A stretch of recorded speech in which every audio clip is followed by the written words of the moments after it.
Bien, buenos días.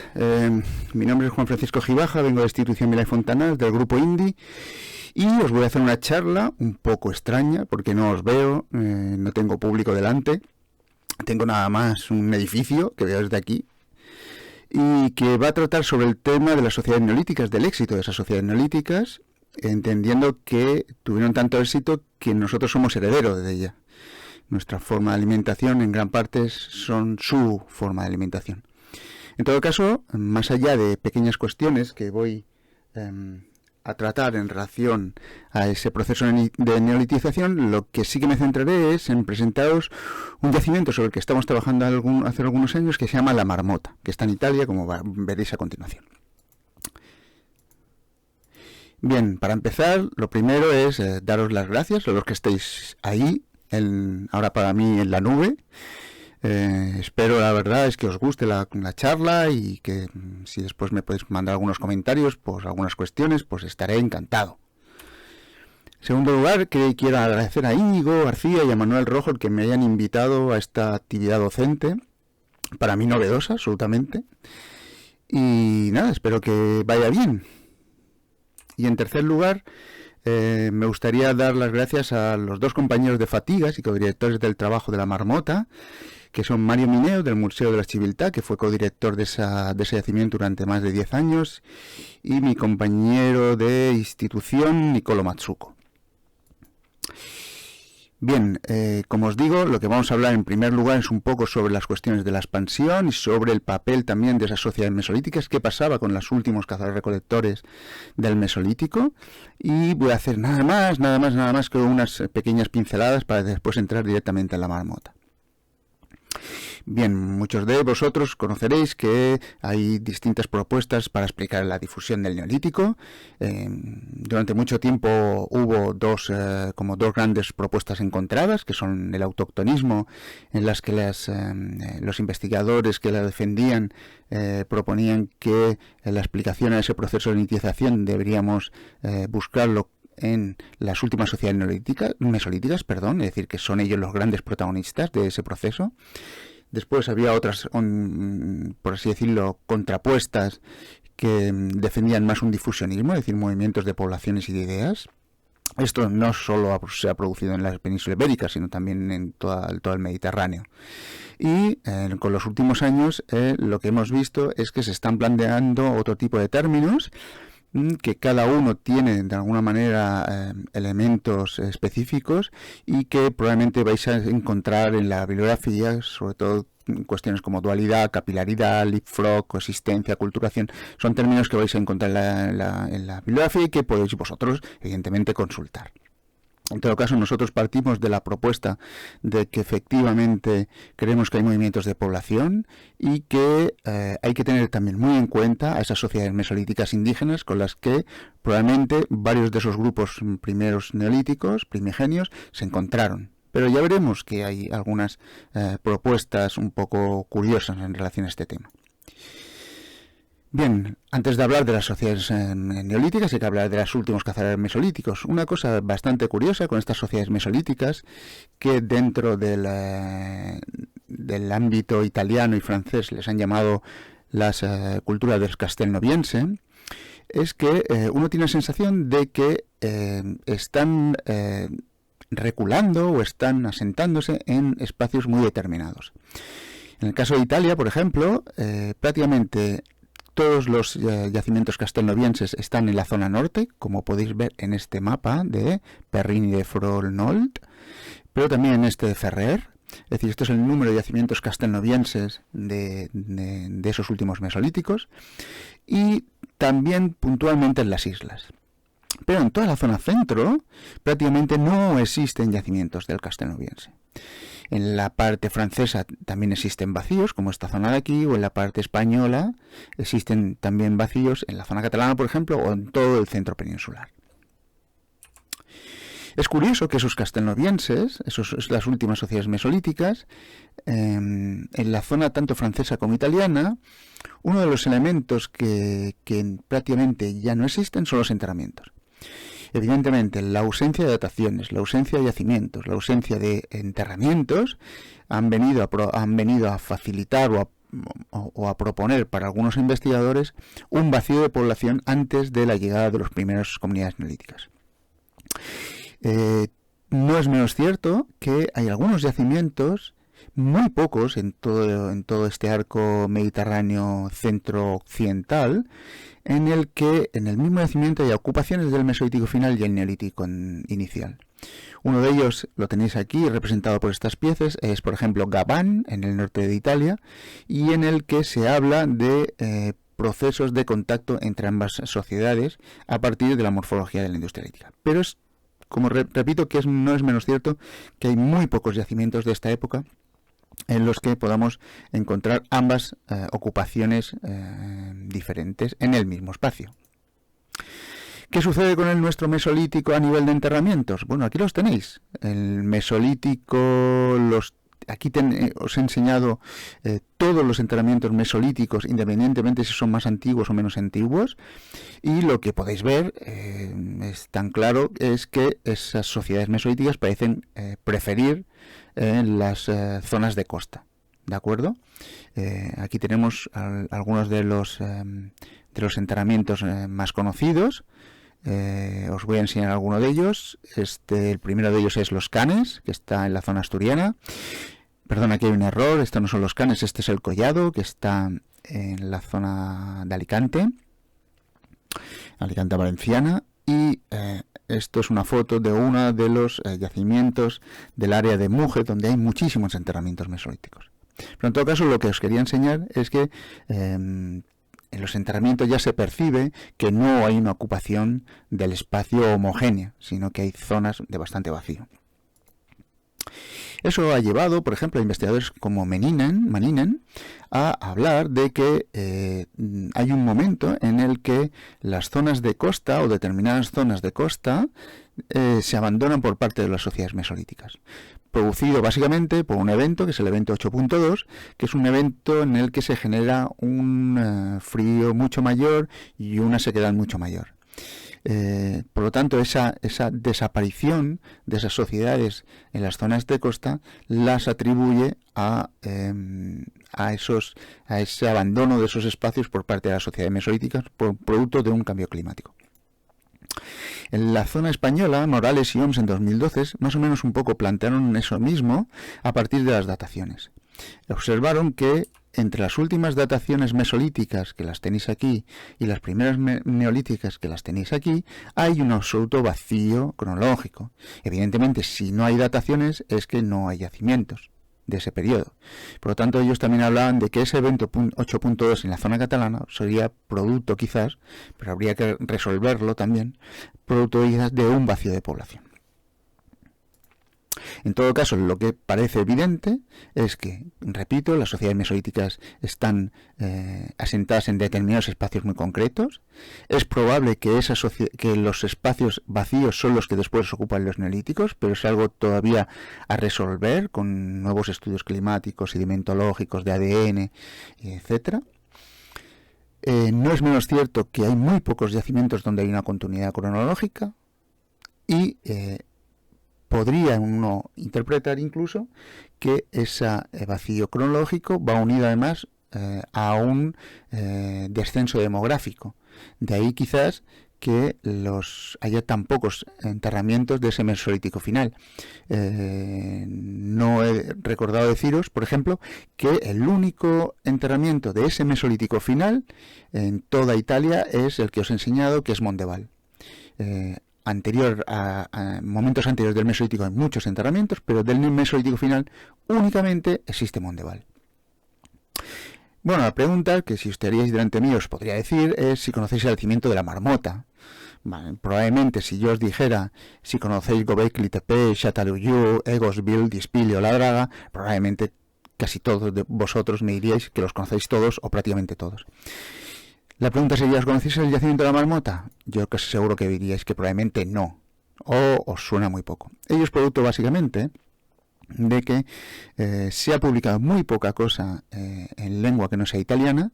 Hay muy pocos artículos en lengua inglesa y normalmente son artículos muy específicos, pues como este que podéis ver aquí sobre el ADN de unos hongos. Y nosotros estamos intentando que desde hace un par de años que hemos tomado la dirección de la Marmota junto a mis compañeros Mario Mineo y Nicolò Matsuko, que hemos intentado o vamos a intentar visibilizar mucho más este yacimiento, porque es un yacimiento que nos parece espectacular.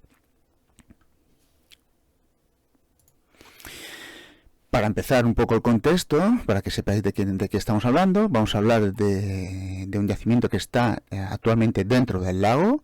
Quiero decir que actualmente está dentro del lago. En su momento, en el momento del Neolítico, era un yacimiento perilacustre, es decir, que estaba al borde del lago, pero no en el interior del lago. Actualmente está en el interior del lago Bracciano. Y aunque fue las primeras noticias sobre los restos arqueológicos que allí se encontraron proceden del año 89, fue parcialmente excavado entre 1992 y el 2006 bajo la supervisión de la Superintendencia del Museo de la Civiltà y bajo la dirección de la doctora Fuazzola y el doctor Mineo. Bien, actualmente la superficie del yacimiento se encuentra a 11 metros del nivel del agua. Por encima hay 8 metros de agua y 3 de sedimento. Ello supone que tenemos un yacimiento que está protegido naturalmente. Como podéis ver, se excavó evidentemente de manera subacuática y tiene la peculiaridad por ahora que solo se ha excavado el 25%. Significa que tenemos el 75% más o menos para excavar, aunque la riqueza es tan bestia y los materiales son tan cuantitativamente y cualitativamente tan importantes que probablemente ese 75% lo vamos a dejar para generaciones futuras. Estamos hablando de un yacimiento neolítico y por lo tanto el 75% de esa fauna es doméstica. Cabra, oveja, buey, cerdo.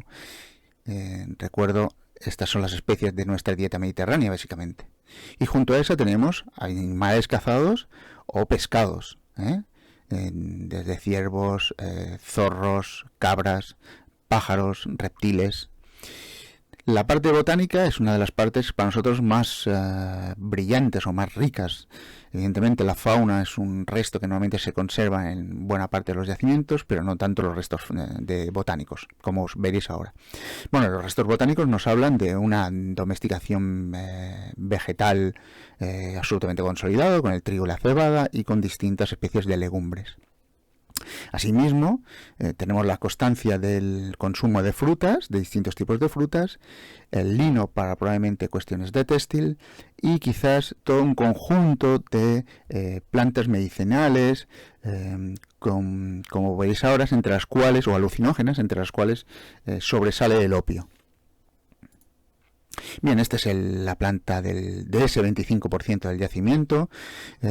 Aquí podéis ver la distribución, cómo las casas son casas rectangulares, como ahora os enseñaremos, en el que al lado de alguna de las casas nos hemos encontrado algo espectacular y absolutamente único en el contexto del Mediterráneo, que son 5 piraguas.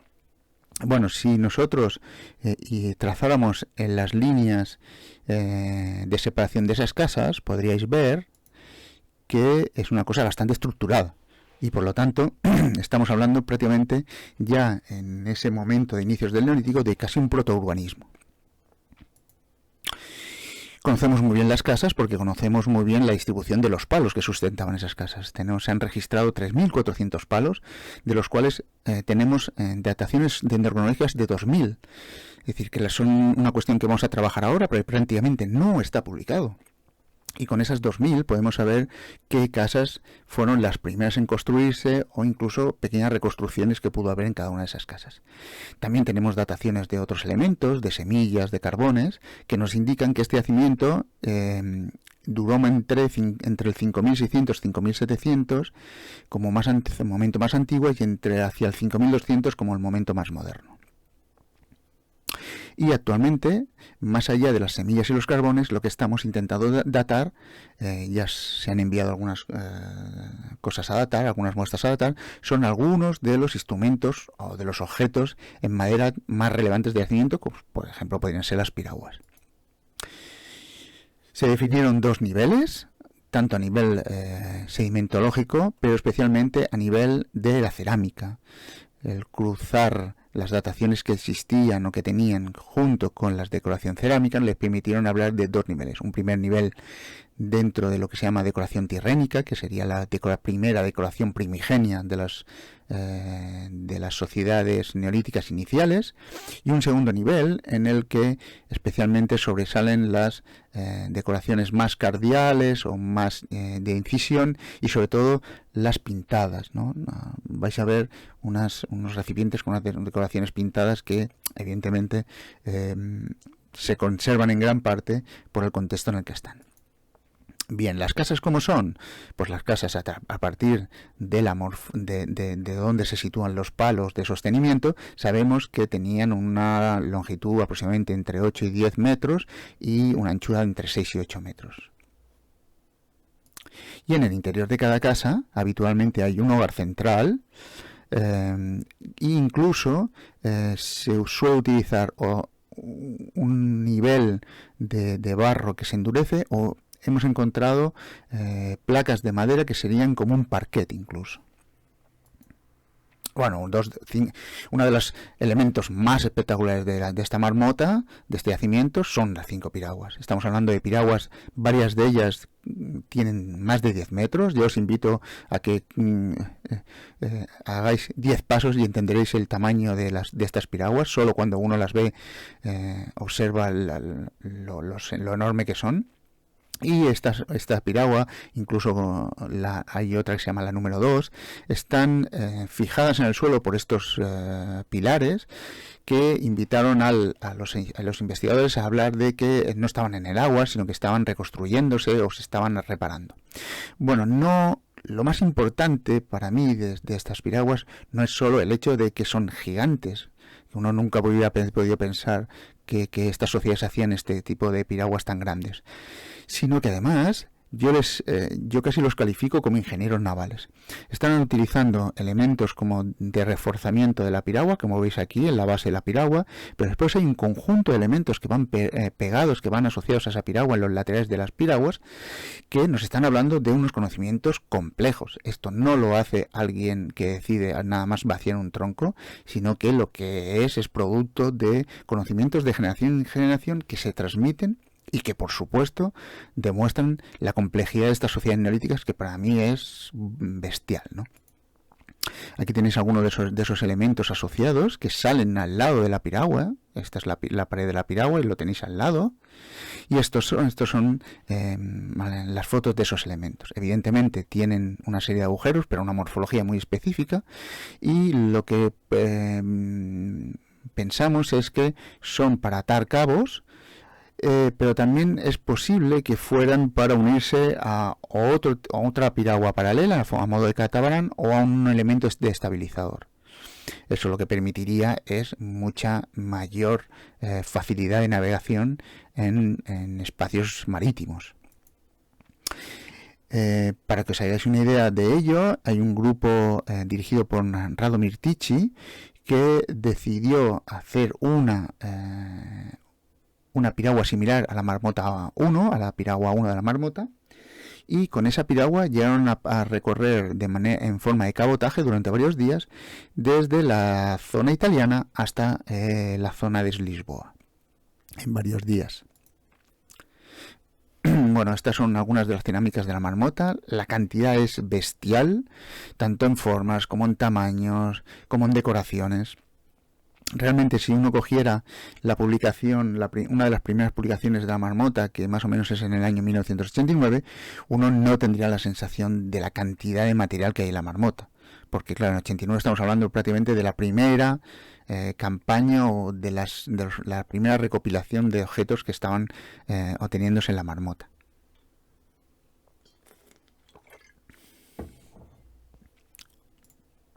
Bien, aquí tenéis algunas de las decoraciones, esas decoraciones incluso con motivos solares o en forma de espiga y cosas únicas. los que son especialistas en cerámica alucinan bastante, que es, por ejemplo, este vaso en el cual el interior está pintado y el exterior es cardial, con decoración cardial. O estos vasos, que afortunadamente en el contexto en el que nos encontramos se conserva, que están pintados en negativo, es decir, que ponen una grasa, les ponen unos elementos en cuerda y que puedan con los que poder hacer esos dibujos, y cuando se calientan y se sacan, quedan esos motivos geométricos que normalmente no encontramos en los yacimientos, o motivos como este tipo de animales o antropomorfos. Bien, uno de los elementos más típicos de esa cerámica de la marmota son estas formas que parecen piraguas a distintos tamaños, y su presencia es considerable. Este tipo de elementos, además, tienen la curiosidad que solo los encontramos en la marmota. No hay ningún yacimiento por los alrededores de la zona italiana que encontremos en formas similares. Bueno, nosotros actualmente lo que hemos decidido es saber si esto es simplemente un elemento simbólico que representa las piraguas de madera, o también tiene una funcionalidad. Bueno, ya os adelanto que los primeros datos de residuos cerámicos nos están diciendo que tienen una funcionalidad, además, es decir, que tienen un uso. Estas sociedades son sociedades, además, que están conectadas, interconectadas con otros grupos, producto de esos contactos cuando ellos están asentados, o producto de las zonas de donde proceden. Es decir, que a medida que ellos se mueven, dejan elementos de contacto con los grupos de los que se han escindido, por así decirlo. Así nos encontramos que tienen cerámicas con algunos elementos que nos recuerdan a las cerámicas típicas de la zona adriática. Tenemos el siles, que procede en gran parte de esta zona, que es la zona de Gargano. Las hachas proceden de los Alpes, muchas de ellas. Y después tenemos una cantidad bastante interesante de obsidiana que viene de Palmarola y Lipari, de estas islas de Palmarola y Lipari. Lo que demuestra la red de contactos que esta gente tenía, y por lo tanto que eso supone un elemento muy valioso a la hora de, si hay una posible crisis por cuestiones climáticas o de contactos con otros grupos, poder solucionar a través de esos contactos. Bueno, evidentemente, una de las partes más ricas del yacimiento son los restos de plantas. Hay aproximadamente unas 20.000 restos de plantas, entre los cuales, como podéis ver aquí, más o menos se supone 500 kilos. Algunos restos de plantas son habituales en otros yacimientos, pues por ejemplo el trigo de la cebada, pero otros no tanto. Más allá de la cantidad, pues tenemos opio, por ejemplo, aquí tenéis las cápsulas de opio enteras, tenemos las espigas enteras, es decir, ya no es solo la semilla, sino que también almacenaban las espigas. Y uno de los elementos también más abundantes en la marmota es la vitis, que morfológicamente es silvestre, pero no nos extrañaría que estuviera en un proceso de domesticación por la cantidad que hay. Después hay otras plantas que entrarían dentro de las plantas psicotrópicas o psicoterápicas, ¿no? Y, como no, también algunos de los hongos. Hay bastantes hongos, especialmente de este género, de Adolopsis tricolor, que lo que tiene la capacidad es de bajar la temperatura cuando una persona tiene fiebre. Es un antifebril. Y por lo tanto no es tanto para producir fuego, sino que es un elemento psicoterápico. Y evidentemente el opio, que creemos, o los investigadores en su momento también ya lo firmaron, los que lo excavaron, que consideran que probablemente es una planta domesticada en la propia marmota. Podríamos plantearnos si, gracias a la información que tienen de las sociedades mesolíticas, que les ofrecen o que les informan de que existen esas plantas, y ellos entonces la empiezan a domesticar. Pero lo que está claro es que es la primera evidencia de una domesticación de este tipo de plantas. ¿Por qué sabemos? Porque tenemos tanto las plantas en estado silvestre como en estado doméstico. Por lo tanto, lo que se ha percibido es una evolución en la domesticación de la planta, desde los niveles más antiguos, donde aparecen normalmente silvestres, hasta los niveles más modernos, donde aparecen domésticos. Estamos mirando si efectivamente su cultivo está dirigido a una cuestión medicinal y alucinógena, pero no es menos cierto que lo que hemos encontrado es que existen unas pipas, probablemente para fumar. Actualmente tenemos 2 pipas y estamos haciendo análisis para evaluar si efectivamente son pipas para fumar, probablemente quizás opio.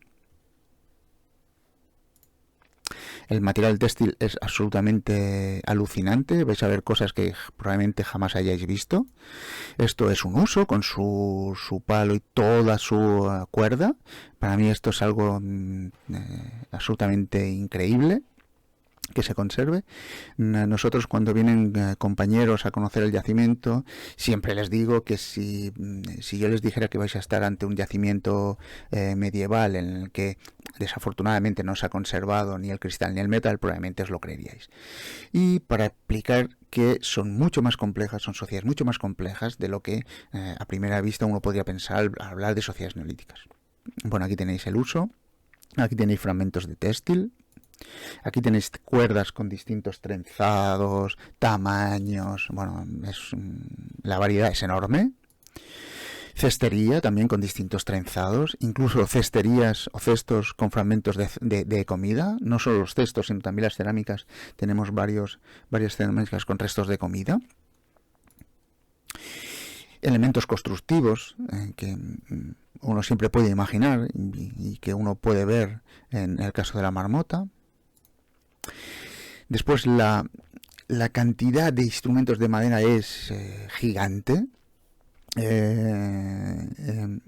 Tanto es así que nos estamos planteando preparar un pequeño artículo para hablar de que quizás no deberíamos tratar al neolítico como la piedra nueva, sino como la edad de la madera. Desafortunadamente en ningún o muy pocos yacimientos tenemos objetos de madera, pero cuando ves los objetos de madera de la marmota, con su complejidad, te das cuenta que esta gente eran verdaderos carpinteros. Y bueno, ahora vais a ver algunos de los objetos que hacen absolutamente complejos. Estos son algunas piezas gigantes, son enormes. No sabemos para qué son, probablemente algunos más pequeños podríamos hablar de elementos vinculados al textil, pero otros quizás también son relacionados con el trabajo quizás de los cereales o la consecución de las semillas por golpeo, cosas así. Pero realmente no tenemos ningún referente y por lo tanto no tenemos con qué comparar. Estos son otros elementos muy particulares, algunos similares, por ejemplo, se pueden ver también el yacimiento de la Draga, aquí en Cataluña, y tienen la particularidad que todas tienen un agujero, todas tienen una zona dentada y todas tienen una zona muy usada en la parte interior. También está bastante usada la zona de la dentada. Creemos que son piezas vinculadas al trabajo de alguna fibra vegetal y que probablemente esta zona interior se apoyaba en el muslo. Pero volvemos a decir, son simplemente hipótesis que esperamos confirmar en algún momento en el futuro. Junto a ella, evidentemente, encontramos cazos, recipientes, objetos probablemente para hacer trabajar la mantequilla, el yogur o el queso, restos de lo que sería como una especie de escoba, mangos de hachas y azuelas, y un elemento muy característico de la marmota y que nos trajo la primera vez que nosotros fuimos a la marmota, mi compañero Nicolò Matsuko y yo, fue a mirar estas hoces tan espectaculares, en las cuales nosotros en un yacimiento normal siempre solo analizamos las piedecitas que están en las hoces, pero jamás nos habíamos ni imaginado que había hoces tan complejas como estas que tienen, muchas de ellas tienen esta forma en forma de espada, o con estos elementos que no sabemos para qué son, pero lo que es evidente es que la forma de espada lo que les permite es proteger la mano cuando siegas. Los tallos del cereal son muy cortantes y te sueles cortar si no te proteges. Actualmente los agricultores tradicionales utilizan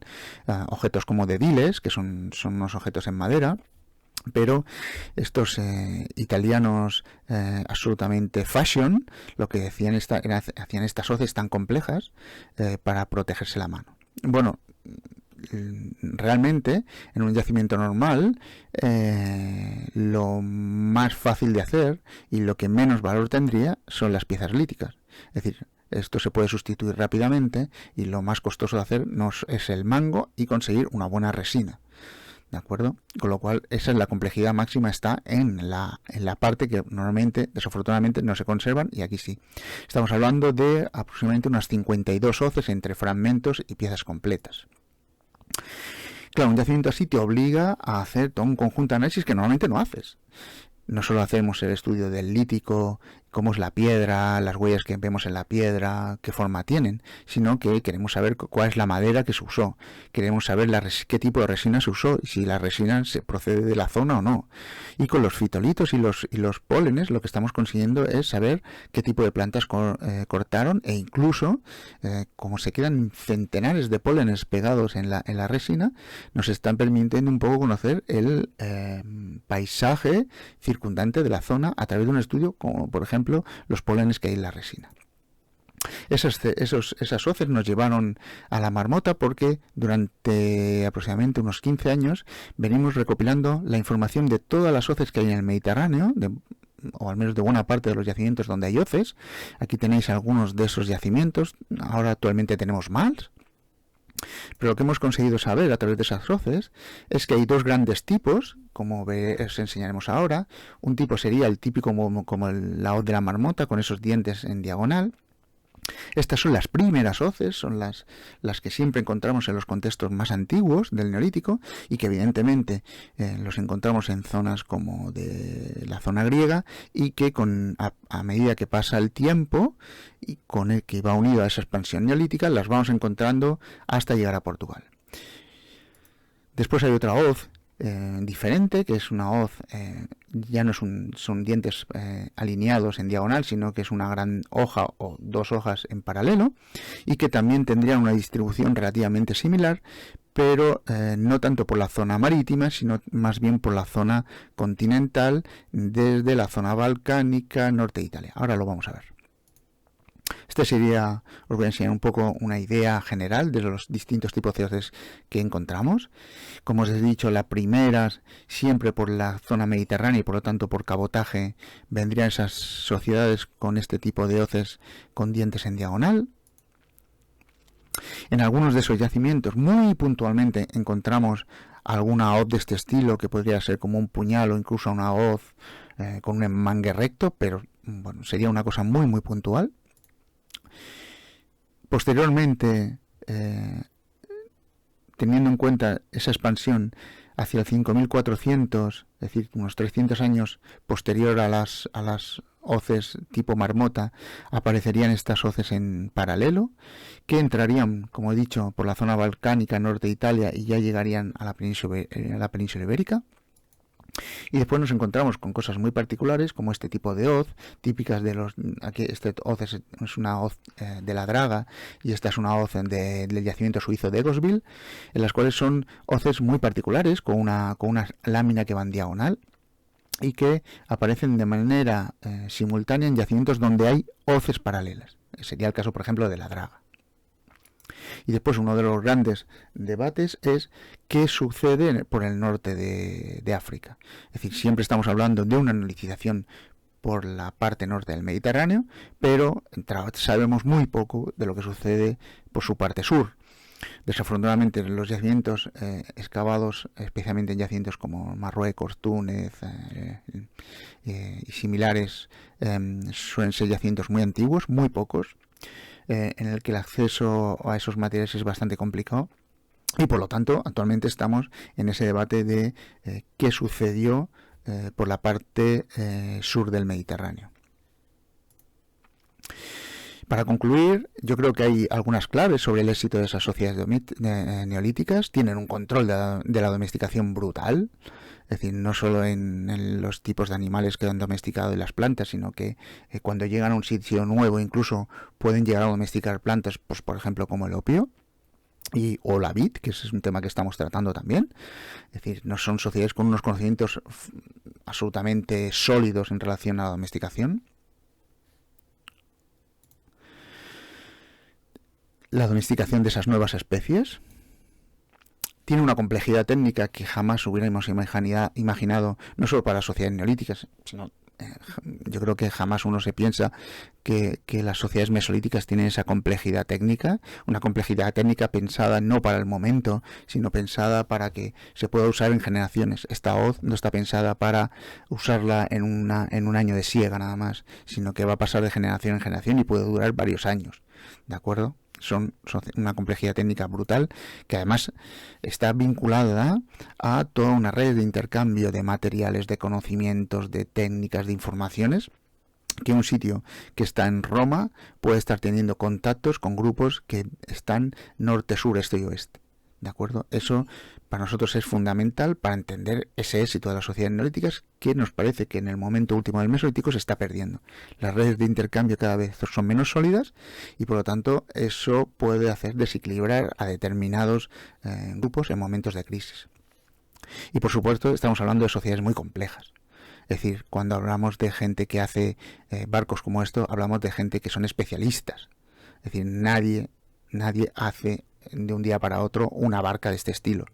Son alguien que sabe hacer una barca, que además utiliza elementos navales muy complejos y que es producto de un trabajo especializado que nos remite a que estamos ante sociedades en las que la complejidad técnica está vinculada a la complejidad social. Bueno, este es actualmente el equipo de la Marmota. Cada vez somos más, porque cada vez tenemos que hacer análisis como mucho más concretos de cada cosita, ¿no? Es decir, habéis visto como en una hoz al final hay como 5 especialistas trabajando en la misma hoz. Aquí tenéis un blog donde, aunque tenemos que actualizar, vamos introduciendo los datos, algunos datos de los que vamos consiguiendo. Hemos tenido la suerte de conseguir ya algunos proyectos que nos han permitido financiar tanto viajes como análisis de la Marmota, pero que en los próximos años vamos a seguir insistiendo sobre ellos porque creo que no es un yacimiento que se lo merece. Y en esos nuevos proyectos esperamos que haya nuevos colaboradores y ¿por qué no tú? Que el que estás ahí, que hoy no te veo, te puedas interesar trabajar con nosotros algún día en la Marmota o en alguna especialidad que esté vinculada y que pueda ser interesante para nosotros. Nosotros, si queréis colaborar, estamos dispuestos a invitar aunque sea una pizza. Y ahí tenéis mi email, si queréis contactar o a preguntarme alguna cosa, pues estaré absolutamente a vuestra disposición. Y nada más, creo que me he pasado un poco de tiempo, espero que Íñigo me perdone y espero que os haya gustado y que os haya al menos producido interés y un momento de reflexión y de crítica para evaluar qué es lo que conocemos de esas sociedades neolíticas tan complejas. Muchas gracias y hasta luego.